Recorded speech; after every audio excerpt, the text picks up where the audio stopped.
Sir మామూలుగా ఇప్పుడు for suppose రాజు గారు మాట్లాడుతున్నారు, పెళ్లి చూపులైన సినిమా ఫస్ట్ హీరో ఎవరో తెలియదు, హీరోయిన్ ఎవరో తెలియదు, డైరెక్టర్ ఎవరో తెలియదు. ఆ రోజు సినిమా నాకు తెలిసి పెద్దగా ప్రమోషన్స్ కూడా చేసినట్లేరు. ఆ రోజు నాకు బాగా గుర్తుంది. మేము రివ్యూలు రాస్తే వేలల్లో షేర్లు కొట్టారు. ఆ సినిమాని మౌత్ టాక్ మీదే సినిమా వెళ్ళింది మొత్తం. గుడ్ థింగ్ అయింది ఆ సినిమాకి. ఆ రోజు సినిమా హిట్ అయిందంటే ఆల్మోస్ట్ సోషల్ మీడియా ఇన్ఫ్లుయెన్స్ అని నాకు తెలిసి అప్పుడు రాజు గారు చెప్పి ఉండొచ్చు, అప్పుడు తరుణ్ భాస్కర్ దాని డైరెక్టర్ ఆయన కూడా చెప్పారు. అంటే మంచి సినిమా ఎప్పుడు కూడా ఎంకరేజ్ చేశారు. ఎవరు రివ్యూవర్స్ కానీ వీళ్ళు మేమర్స్ కానీ. మీరిద్దరూ మాట్లాడింది న్యూట్రల్ రివ్యూవర్స్ గురించి, బట్ టార్గెటెడ్ కొన్ని గుంపులు పెట్టుకుంటారు. హీరో తరపున ఒక ప్రొడ్యూసర్ తరపున ఎతటి హీరో సినిమాని చంపేయాలని. ఇప్పుడు మంచి ఫ్యామిలీ గురించి మొత్తం ఒక పోస్టర్ వచ్చితే చాలు, ఒక స్టేట్మెంట్ వస్తే చాలు, మేమర్స్ రెడీగా ఉంటారు.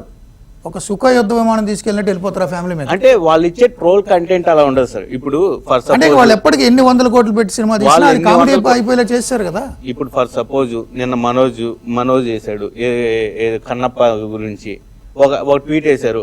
వాళ్ళకి ఎంతసేపటికి వాళ్ళ కంటెంట్ ఎంగేజ్ చేయండి అని వాళ్ళు ఇస్తున్నారు. వాళ్ళు ఇస్తున్నప్పుడు ఎప్పుడూ కూడా ఈ మేమర్స్ కానీ ట్రోలర్స్ కానీ, నేను అనేది ఇండివిజువల్గా ఇండిపెండెంట్గా ఉండే ట్రోలర్స్ మేమర్స్ న్యూట్రల్గా ఉండే రివ్యూ చెప్పేవాళ్ళు కూడా నేను అంటల్లా. పార్టీల గురించి మాట్లాడితే నీకు అర్థమవుతుంది.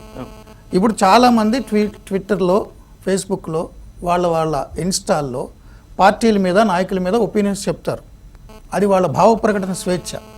కానీ మీరు సోషల్ మీడియా వింగ్స్ పెట్టి ఎలక్షన్ స్ట్రాటజీస్ ప్రశాంత్ కిషోర్ లాంటి వాళ్ళు వచ్చి కొన్ని వేల మందిని రిక్రూట్ చేసి అగో అవతల వ్యక్తిని టార్గెట్ చేయి ఫుల్గా కొట్టేయండి మేమ్స్.